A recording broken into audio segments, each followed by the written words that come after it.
Bonjour à tous et bienvenue dans le podcast Trading Masters. Je suis Xavier et je vais vous parler de trading, d'investissement, d'économie et d'indépendance financière.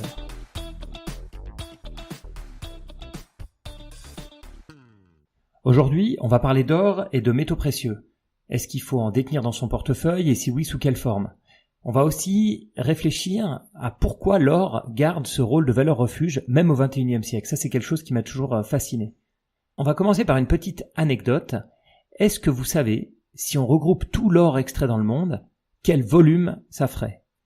On estime à 171 000 tonnes le volume d'or existant, ce qui ferait un cube de 20 mètres par 20 mètres. Il y a d'autres études qui ont été faites pour réfléchir à combien d'or a été extrait depuis les débuts de l'humanité et qui sont bien au-dessus de ce chiffre-là et qui parlent de 1 à 2,5 millions de tonnes. Mais même si on prend ce chiffre-là, on aurait un cube d'or qui n'atteindrait que 50 mètres sur 50 mètres, soit un immeuble d'une quinzaine d'étages. Et ce qui est aussi intéressant, c'est de savoir combien d'or il reste à extraire. Et de ce côté-là, les experts pensent que dans toutes les mines du monde entier, il reste 52 000 tonnes. Donc je résume, on aurait 171 000 tonnes déjà extraites et 52 000 tonnes à extraire. Et peut-être que ce côté limité finalement de l'extraction permet d'expliquer en partie en tout cas la valeur refuge. Mais si c'était le cas, ce serait pas le cas uniquement pour l'or, mais ce serait le cas pour toute matière première. Or, l'or a gardé son attractivité tout au cours des siècles et c'est sous une forme qui reste un petit peu magique, qui reste un peu un mystère, surtout quand on essaye de raisonner rationnellement. Moi, je crois que pour comprendre la valeur de l'or, il faut oublier justement un peu le rationnel. L'or, c'est mythique. Je sais pas si c'est la couleur, si c'est l'éclat, le côté brillant, ou, et c'est probablement bien important aussi, toutes les histoires de trésors qu'on a eues en tant enfant. Mais quand vous regardez ces vidéos de chercheurs d'or qui trouvent des pépites, d'orpailleurs qui extraient des rivières, des petites paillettes de métaux, ou quelqu'un avec un détecteur de métal qui trouve une pièce d'or, il y a quelque chose d'intemporel quand on voit l'excitation de trouver une quantité minuscule d'or. Ça reste d'autant plus un mystère que depuis les années 70, l'or ne sert plus d'étalon pour valoriser le dollar, donc il n'a plus d'utilité dans le système monétaire. Bien sûr, il y a l'art et la bijouterie, mais ça reste anecdotique.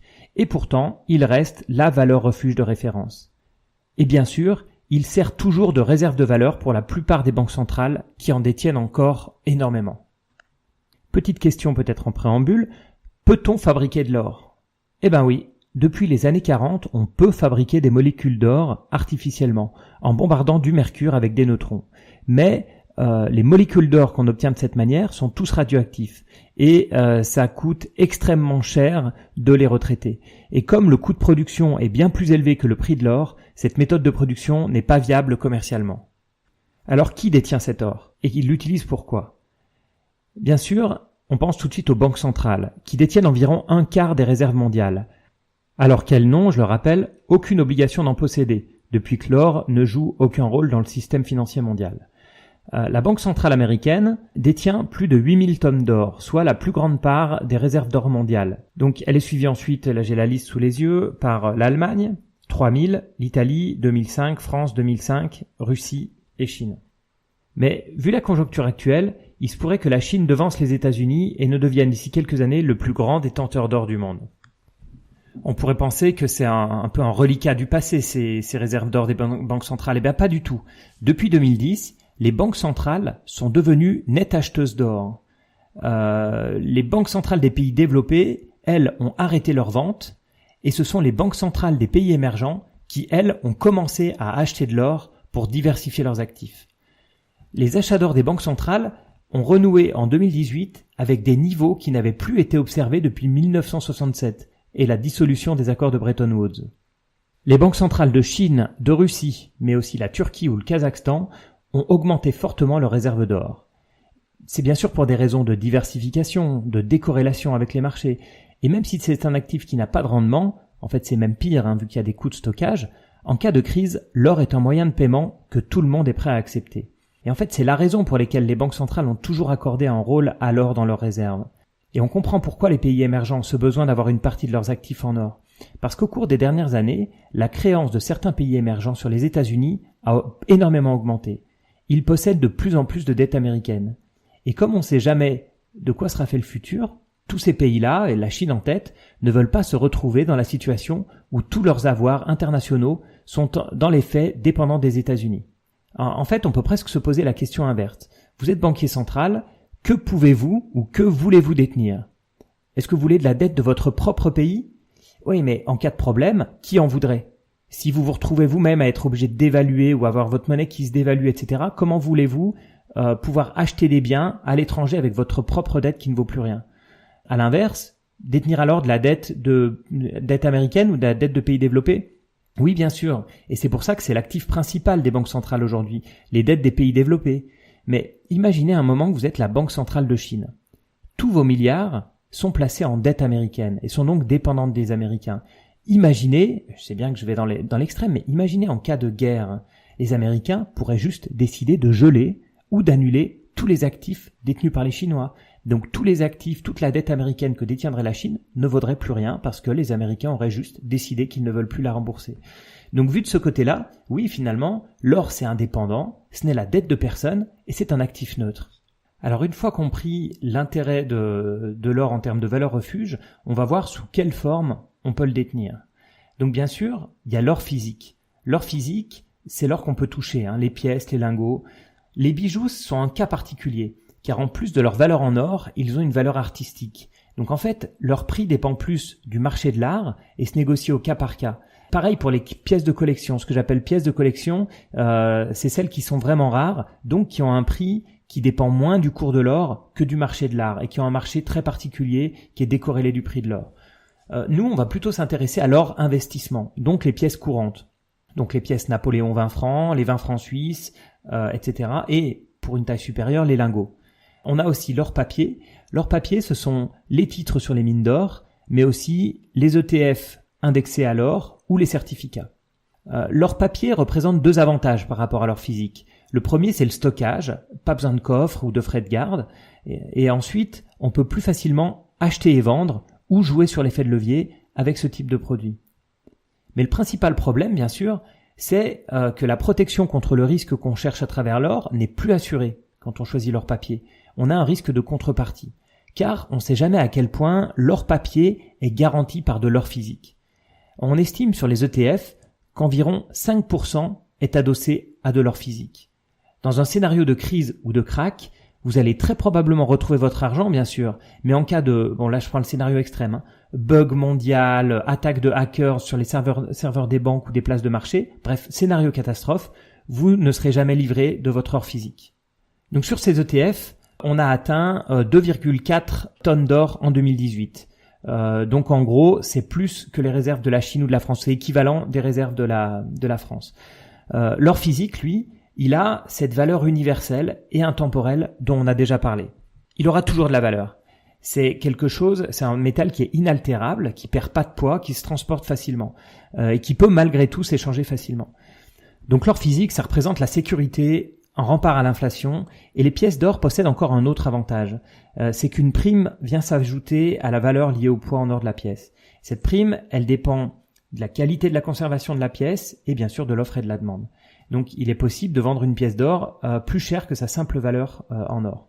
Mais attention, des faux existent autant pour les pièces que les lingots. À propos de cette valeur qui est supérieure au poids, l'autre jour j'étais au supermarché et j'ai eu la surprise de voir la personne qui était devant moi qui payait avec une pièce en argent. Je me souviens plus du montant exact, je crois que c'était 50 €, et elle a payé avec la pièce en argent pour la valeur faciale de la monnaie, donc qui était de 50 €. Et ça m'a choqué parce que c'était évident pour moi que cette pièce valait beaucoup plus que ça. Alors concrètement, qu'est-ce que vous pouvez acheter ? Donc on a parlé des pièces, c'est sûrement le plus simple. Donc un Napoléon 20 francs, ça va vous coûter aux alentours de 230 €. Pareil pour les 20 francs suisses. Donc c'est finalement assez facile d'en acheter quelques-unes. Et moi, la seule chose que je détiens en fait en or, ce sont quelques Napoléon 20 francs, mais c'est beaucoup plus pour le fun, pour le côté sympa, que pour un côté d'investissement. Le lingot, lui, est à 37 000 euros à peu près. Enfin, ça varie dans ces prix-là. C'est bien sûr plus compliqué. Il est non divisible. Si vous le gardez chez vous, c'est dangereux parce que ça commence à être des sommes qui attirent l'intérêt. Donc, c'est uniquement à réserver au patrimoine important. Vous pouvez aussi regarder des lingots, des lingotins beaucoup plus petits, de 100, 250 ou 500 grammes.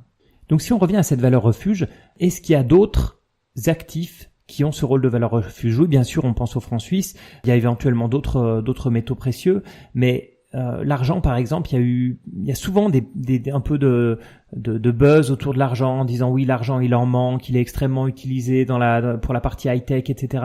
Mais on se rend vite compte qu'en fait l'argent, il est très loin d'avoir ce même mythe, ce même mystère autour de lui qu'à l'or. Donc pour moi, si vous voulez vraiment jouer la valeur refuge, il faut jouer l'or. On va parler un petit peu de fiscalité maintenant.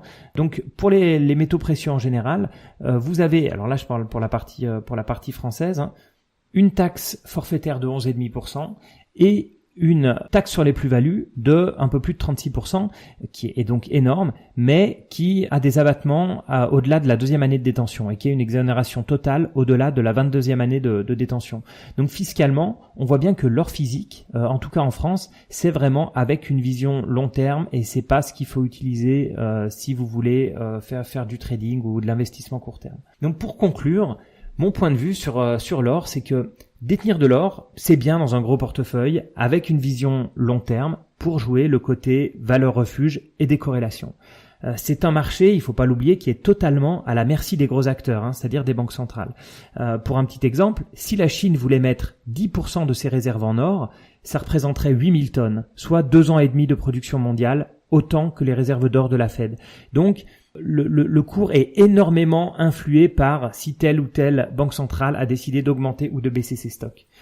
Pour un petit portefeuille, moi je dirais pas d'or. N'investissez pas dans l'or, sauf si vous avez vraiment un attrait pour les métaux précieux. Mais dans ce cas-là, vous pouvez acheter quelques pièces pour jouer le long terme et le côté que je trouve le plus sympa, le côté patrimoine et transmission à vos enfants. Bien sûr, comme je le disais, plus votre portefeuille va grossir et plus vous pourrez en intégrer. Si vous jouez une hausse à court terme, alors là, il vaudrait mieux peut-être passer par un ETF pour le côté simplicité. Mais à nouveau, on reste sur un marché extrêmement manipulé. Si vous êtes, pour le clin d'œil, si vous êtes survivaliste, que vous pensez que la fin du monde arrive bientôt et que tout ce qui est enregistré électroniquement sur nos comptes bancaires va disparaître, dans ces cas-là, oubliez le lingot. Ça sert absolument à rien d'avoir un lingot chez vous en cas de catastrophe mondiale. Vous allez vous le faire voler et vous pourrez pas le manger, vous pourrez rien faire avec. Mais éventuellement des pièces de petite valeur qui vous permettront de faire du troc. De les cacher plus facilement. Donc ça peut être éventuellement une alternative et plus les montants sont petits, plus vous pourrez acheter des choses avec. Voilà, il y aurait énormément à dire sur les métaux précieux. Je pense qu'on a déjà fait un bon tour d'horizon. Donc je vous dis merci et à bientôt.